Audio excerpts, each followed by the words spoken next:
Ladies and gentlemen, independent Americans around the country and around the world, welcome back to our ongoing Meet the Independent Candidate series. We have talked to candidates for Congress. We have talked to candidates for Senate. We will talk to candidates for president.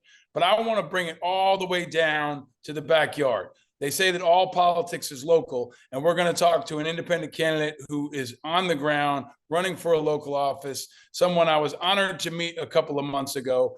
The great and powerful Kodi Sawin joins us on Independent Americans. Welcome, Kodi. Well, thank you, Paul. I appreciate it. It sounded a little bit like I was in a wrestling match, which I guess I am. So there you go. I like it. Our monster truck race. It's a little bit all that, and that's part of why you reached out to me a couple of months ago and said, "Hey, I'm running for office, and I want you to know about me." And then when I was at South by Southwest in Austin, you came to the event that our friends from Veterans for All Voters were hosting, and you got me in a conversation, and I was blown away by you, and you told me your story, and that's why I wanted you back on the show. That's why I wanted you coming on the show to talk about what your experience has been like, because I think you're a really powerful representative of what's happening in this independent movement. You're a unique and I think impactful leader, but what you're facing at the local level is probably reflective of what a lot of folks are facing nationwide. So thank you for coming on the show. It was awesome to meet you in person. Thank you. I'm excited. So thanks for having me, for sure. So let's start with the question, Kodi, I ask everybody. Who are you? Where are you? And why are you running for elected office? Well, my name is Kodi Sawin, and I'm the daughter of a football coach and home ec teacher, and grew up in mostly rural towns, with the exception of El Paso, Texas. So I've really had a lot of outdoor life, a lot of country life, which I really, really love. Was interested in politics at a very early age, and my parents were always very active. And, then I had a grandfather who was exceptionally interested in politics. He was one of the most brilliant people I've ever met and continue to this day. I love him, Marv Williams. He's quite an extraordinary man, but the guy would read a book a day, and he could challenge you on every idea you had. So learned from a early age to be thinking on my toes. And then I parlayed that into, actually I started in politics when I was young. In my 20s, I was a political media consultant. And then, over time, I fell into the water industry. It's a long story, but got into water markets. And so I've spent most of my professional time applying public affairs and government affairs to natural resource issues for investment bankers all the way to ranchers. So, and sometimes not my backyard stuff, and sometimes building massive projects. So I've run the gamut, but I call myself the backwards commuter. I live in urban, suburban areas, and I go to work early in the morning in the middle of nowhere. So that's a little bit about me. And why I'm running is, because of that experience. Really, I was like a culmination of years and years of different experience. I've always been interested in rural policy, which is different in many ways than urban policy. But there is a lot of similarities too, public education being one of them. And so over time, in 2010, I realized we had a problem here in Texas, and it seemed to be everywhere. But by 2016, I realized we had a real problem, that Americans were just speaking two different languages. And that, if we didn't solve our problem, I call it the missing enthymeme. Like, if you can't decide what you're arguing on and agree on that, then you're never going to talk to each other, and you're certainly never going to listen. And I always had half joked that I'd run for office if I landed in a red-leaning district. And I had, that was gerrymandered. I had this litany of impossible things that would happen. I would never run. Well, somehow our governor managed to land me in a district that had every qualification for me running. And the real impetus was in 2022, when I lived in a swing district, which was a 50-50 state representative district. Either side was winning or losing at the county commissioner or state rep level by about a few hundred votes, maybe 1,000, but pretty tight, pretty competitive. And by the stroke of a pen, I lived in a 70-30 Republican leaning district, or weighted district. So that's why I decided to run. It's like, I just want people to know why they're so frustrated. If politicians aren't competing in the marketplace of ideas, then, they don't represent us and they don't have to speak to us. And so I just was going to make a documentary called Not a Chance in Hell and go off and show everybody, go through election laws that are a problem, go through gerrymandering, go through the litany of stuff. And then all of a sudden I realized people were really taking to the campaign. And I was like, wow, what's going on? There's just a deep, troubling sense of frustration. And there was something I was unleashing that people felt comfortable telling me about why they were a Republican, but very concerned about being a Republican. And then and I thought, let's wait till 2024. Let's give it a try. Let's make it a real deal and let's go. And so that's what we're doing now. I love that was a pretty long-winded. I spend a lot of time in the country, so I'm a slow talker. Sorry. I like that. I think we need a little more slow talking, especially in politics right now.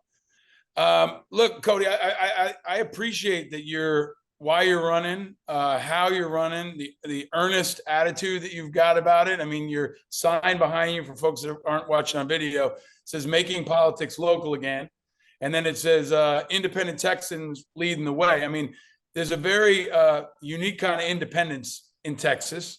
And it seems like some of it's been hijacked by the political parties over the years.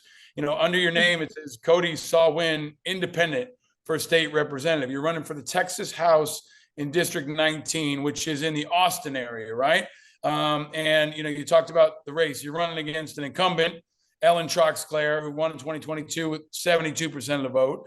And correct me if I get this wrong. And a Democrat, Dwayne Hanley, won his primary with 57% of the votes. And here was what was interesting. When I looked at the cash on hand, this is approximate. Troxclair has got like $1 million. Hanley's got about $3,000, and you have somewhere around $8,000. But does that sound like what you're up That's against? about right. Yeah, she probably burned through a lot of that, but yes, the Republican primary was actually a $2 million race for a primary. For a state representative. For a state representative seat that makes $7,200 a year. Sound wrong to you? It is. It does. It does. And I want to get into the issues that you're facing. And I think I told you I spent a lot of time in Texas over the years. I have a lot of friends in Austin. Big shout out to my buddy CC Colin Clark, who's worked in water advocacy around protecting Barton Springs and other things that are important to the community. But I want to get to the independent piece, because this is really, I think, an interesting part of our exploration. Why are you an independent, Kodi, and how do you define independent?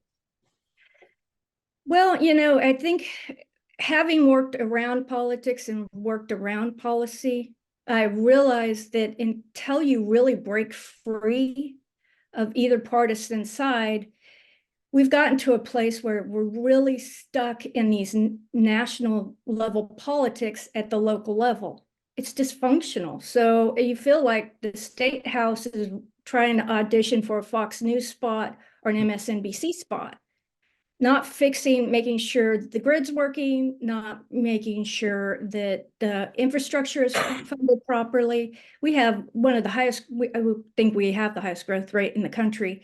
Our infrastructure is not keeping up. It just isn't. So we're not dealing with those issues in a meaningful way if you're always playing to national politics, because politics at the national level is a whole different beast than the state level. So we get stuck in these really hyper partisan issues, often very social issues, but those are by design. They're designed to keep us divided and really mistrusting each other. I believe I could go into some esoteric description of what I'm saying, but the reality is that we really have fundamentally taken local politics out of the local. And I'm very concerned about that. And I have a fundamental concern about it. I see what's happening in the state of Texas. I see an active movement to defund public schools. I think that is a recipe for long-term disaster. I Hmm. see Republicans who voted to stop the voucher system in the state of Texas having millions of dollars spent by outside money to defeat them for voting for their local schools. That's insanity, and it's wrong. So, And Kodi, have you always been an independent, and you've worked in politics in the past, and the Republican Party in Texas has definitely moved to the right. You know, yeah, Greg Abbott, the governor, and Cruz and others, have really gone to the right of what a George Bush Republican would be, right? But can you talk about how were you always an independent? Are you recently an independent? How did you come to that point? well, I would say I've started in Democratic politics, for sure. And I do really think I'm fundamentally so interested in policy, which is kind of boring, but I do like policy. And policy just isn't ideological when you get down into it. It just can't be. It doesn't work the way it's supposed to work. And so one of the hardest things I had to do for myself was let go my system of thinking. I mean, I've really worked hard to say, I have to open my ears and not say anything and really listen through what people are telling me.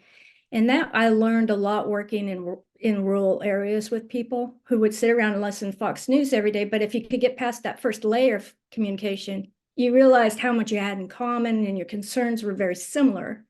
And so how do you get to that next level? So I actually have rules of the campaign. And the first rule is no national politics or national astroturfing campaigns.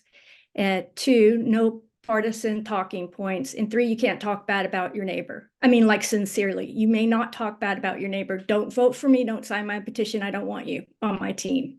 This is the coolest kickball team in America. And one thing we say is you can't talk bad about your neighbor, period. I So like that. I think that's important, Kodi, because this is what struck me right away is you're a person with values, and you're demonstrating those values through your own words and your own deeds, and at the same time there's a pragmaticism to what you're talking about, right? Especially at the local level.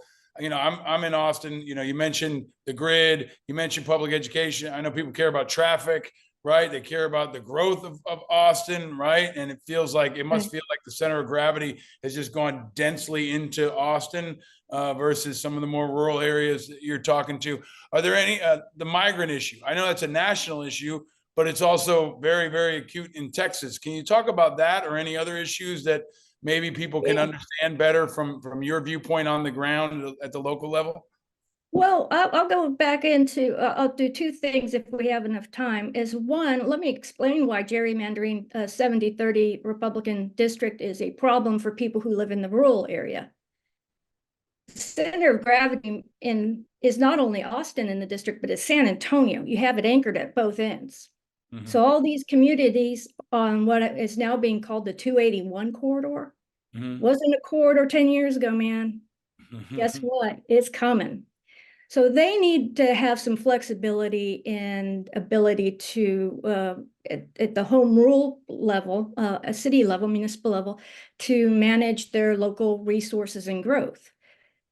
Well, if the state representative represents a party and not the people, you end up with bills like the Death Star, which stripped home rule cities of their ability to make their own rules and regulations to handle the growth. So I mean, those are just one of several issues like that, all of a sudden these counties, which is far western Travis County, Burnett, Blanco, Kendall, and Gillespie County. It's a huge district. They're all of a sudden feeling the same pressure that western Travis County started feeling about 20 years ago. Mm-hmm. So you really need somebody who's not beholden to any ideology. You need people to be flexible and to be able to make their own decisions. We're stripping away local control, which used to be the nuts and bolts of conservatism. It's a strange realignment of thinking going on. It's very unusual. And Mm-hmm. then two, so that's one issue. These communities are changing rapidly. Mm-hmm. One of the communities I saw a stat where they had grown 100% in the last 10 years. You can't even keep up with that. Yeah. And it changes people's perspective. So we have a policy shift. Really, you can feel it. And that goes back to my specializing in the urban rural policy nexus. That's where a lot of those tensions really butt heads. And then second, on the border security issue, I'll say what I said to a room full of Stonewall Chamber of Commerce folks, mostly Republican. You know, Congress needs to do their job. That is Congress's job. And it doesn't matter if it's Biden and Trump or Trump and Obama or Obama and GW. We can go back literally to several decades. When's the last time we passed a meaningful, immigration bill? And one might argue it was under Ronald Reagan. Anything meaningful. Now, I know there were other ones, and someone could argue with me on that, but we play the same game every election cycle.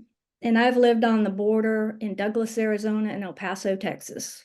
That's a living, breathing communities down there who are just getting sucked into a more aggressive partisan stance on that border, and we're not getting it done. People live there, and they have a right to live in safety, and they have a right to have adults in a room trying to figure out the problem, because there is a problem and it needs to be solved. Congress, do your job. Adult in the room is the right way to approach it, because I felt like the moment I met you, when I'm in Texas, I definitely ramp up the sirs and ma'ams, but you were somebody that, that commanded the room. You had some experience. I felt like you needed to be called ma'am immediately, because you were commanding respect. But I want to ask you to zoom out, because this is the litmus test, whether it's fair or not. People are going to ask two questions of every independent candidate. I think it's true at the state level too. If you win, who are you going to caucus with? Are you going to caucus with Democrats, Republicans, or nobody? And who are you going to vote for president? Because there is a very, stark choice here. And now we've got Kennedy and Stein and West. And I know that many people don't want to be compartmentalized, but it's a straight up question I've asked every candidate. Who are you going to caucus with, if anyone? And who are you going to vote for, if anyone? Well, I would not caucus with either side. There are actually some really cool caucuses that exist. Like there's a water caucus. Sign me up. Who knows? I might throw in the Bitcoin caucus or, whatever. Yeah. But there's a lot of really neat caucuses where I think you can formulate a really cool office, a really interesting office to do really great work for your constituents. So I'm all in that. Let's do it by issue and not partisanship. And then on the second one, I had somebody try to grill me the other day, a friend of mine, like, what are you going to say? What are you going to say about president? And, I just think it's broken. The reason I don't want to talk about national politics is that's all we talk about. We lose the conversation so much. And maybe I'll get a hit for saying it, but I'm not saying. I don't want to get dragged into something that has so little to do with my day-to-day life in the lives of everybody here. Is the presidency a powerful position? Yes, it is. Is it the most powerful? It's not supposed to be. We've let it get, but I will say one thing. I will give you this: if the primary had worked, if primaries worked appropriately on the presidential level, I would have seriously thought about voting for Nikki Haley. Seriously, I probably would have pulled the lever for her. I like her. I think she's a smart lady. Do I think Joe Biden's done some good stuff? Yeah. Do I think Trump drives me nuts? But I argue that he did some good stuff? Yeah. But I just think we just get dragged in. Don't panic. No. I think it's. I try to find the good in all. I respect the answer, but I also want to tell you this. Now we've had this conversation with, I think, 3 different candidates. That's the one where a lot of independents lose people, because they feel like it's not honest, or they feel like you're afraid to take a stand. And maybe it's the most important question of all is, I know nobody wants to be compartmentalized, but at the end of the day, you're going to vote for president. And this is a very stark choice. And it also, I think, talks to the future of the independent movement, because some people are saying Kennedy, is who they're all in. Some people think Kennedy's a fraud. Then even independent is being bifurcated by West, Stein, Kennedy and other, right? Like Dan Osborne says he's going to write his dad in. Somebody said to me, you know what? He had me until then. That's a bullshit answer. So I guess what I want to ask is you're going to vote for somebody, right? You're ultimately going to vote for president. I don't know if I will. No? I don't know if I would. I think I'm going to make a stand. I'm going to tell you, I think we spend too much time on presidential politics and it clouds our judgment at the local level. I've got to tell you, it's just, well, but let me say one thing. A big difference though, right? Like just to respectfully pull this apart. Here's a big difference. If on day one, Donald Trump is elected, or day one, Joe Biden's elected, or, God forbid, Robert F. Kennedy is elected. I mean, God forbid a lot of them, but there's a big difference that's going to happen in this country immediately if that happens, right? And I guess what folks are asking is, you do have to pick sides in this political environment. So whose side are you on? Is kind of what they're asking. Well, I guess Biden. I mean, that would be my gut level instinct right there. You know what? I can tell you something, Kodi. People are going to respect your honesty. Because I think candidates who come on this show in the future are probably going to think twice about not answering that question. Because I think even more than who you vote for, they want to know if you will say who you're voting for, right? Like, and personally, even if you said to me you're voting for Trump, I wouldn't agree with you, but I would support you more because you said it and you were honest about your position. I think that's really cuts to the core of the integrity piece. And as independents are trying to define themselves, I don't think there's a lot of wiggle room for us on integrity and honesty and transparency. I respect what you said about Nikki Haley. I feel the same way in many ways, but I do think independents are going to have to answer that question. And the other question I'm going to ask every independent is, how are you going to win? You're up against Goliath here. You've only raised $8,000. I hope folks contribute to your campaign. You have my endorsement. You have my support. But what's your strategy to pull this off? Well, it's 70-30 district. It's a tough road to hoe. It is what it is. But what is the win, right? So the win might not be 51% of the vote, and it's a three-way race, so it can't even be 51% of the vote. I don't really want to run against Ellen Troxclair. I'm just not interested in it. I really think we have a story to tell that is extremely unique. And that is, we're letting go of our politics and we need to reclaim them. They're ours. They're the people of the House District 19. And so the winning path, sure, I think there's some calculus where I could win this. It is small. It is tiny, and I'm a competitive person, so I have to keep reining myself in a little bit because I get a little greedy, want to win, but that can't be my most important thing. The win is to make sure these communities that are experiencing high growth really have a state representative that represents them. The one win I can have is making sure whoever represents us represents us. And that may be it. That may be the reason I'm grinding it out, running up hills in, 100 plus heat. It might be it, but that's it. That's okay. That's my win. And I love it. And I love meeting people, and it's fun. And I'm going to be out at the Blanco Market Days this weekend and at the Pedernales Farmers Market, on Sunday. And this is a good time. And that's the thing. And I can just feel people excitement and just love it. And that's why, I really don't want to be disingenuous about the presidential race, but I've got people are opening up and feeling different. In every door, I can feel it. I voted Republican my whole life. Oh my gosh, where have you been? Yeah, I think that's but powerful. That's because I will tell them, let's not play their game. Let's play let's play our own game. These are our own game plans. Let's get on the field and let's run as hard as we can to the goal line. Let's just give it a try. Who knows? I love the grit that you show, and I love the candor and your leadership. I mean, people are responding to you because you are an inspiring leader.